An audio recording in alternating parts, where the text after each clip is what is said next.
দিনে নাটক রাতে আটক, নাটক কম করো প্রিয়। ধন্যবাদ জানাই বিএনপিকে আমাকে মনোনয়ন না দেবার জন্যে।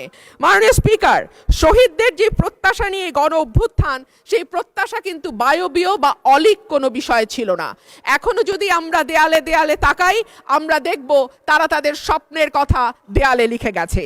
উই ওয়ান্ট জাস্টিস, কিংবা দেশটা কারো বাপের না, তুমি কে আমি কে, বিকল্প বিকল্প। আসছে ফাগুন, আমরা হব দ্বিগুণ, শোনো মহাজন আমরা অনেকজন। Change the rules, be a voice not echo. দিনে নাটক রাতে আটক, নাটক কম করো প্রিয়। হামাক ব্যাটাক মারলু কেন?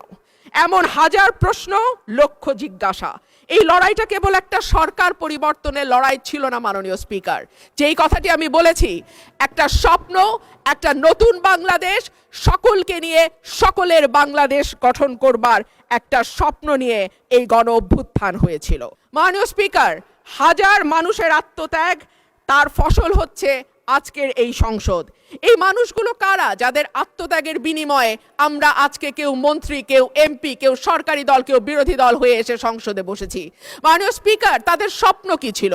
তারা জানতো তাদের এই আত্মত্যাগের বিনিময়ে তারা কিন্তু কেউ মন্ত্রী হবে না, এমপিও হবে না।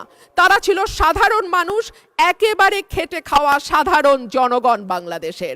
তারা একটা স্বপ্ন দেখেছিল, একটা নতুন বাংলাদেশ তৈরির স্বপ্ন, একটা নতুন রাজনীতি নির্মাণের স্বপ্ন, একটা নতুন চিন্তার জন্ম দেওয়ার স্বপ্ন, এবং সর্বোপরি সকলের জন্য যেই ভীষণ রকম বৈষম্য আমরা দেখেছি গত কয়েক বছর, সেখান থেকে মুক্ত হয়ে সকলকে নিয়ে, সকলকে একসাথে করে একটা বাংলাদেশের স্বপ্ন। সেই সকল মানুষের কাছে আমি এবং আমি বিশ্বাস করি আমার সহকর্মী এই সংসদ সদস্যরা সকলেই কৃতজ্ঞ। মাননীয় স্পিকার, আমি আরও ধন্যবাদ জানাই বিএনপিকে আমাকে মনোনয়ন না দেবার জন্যে।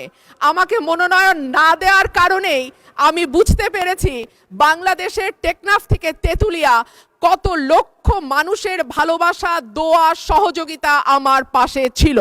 একটা দলীয় গণ্ডির মধ্যে থেকে নির্বাচন করলে এইটা বুঝবার সৌভাগ্য আমার হতো না।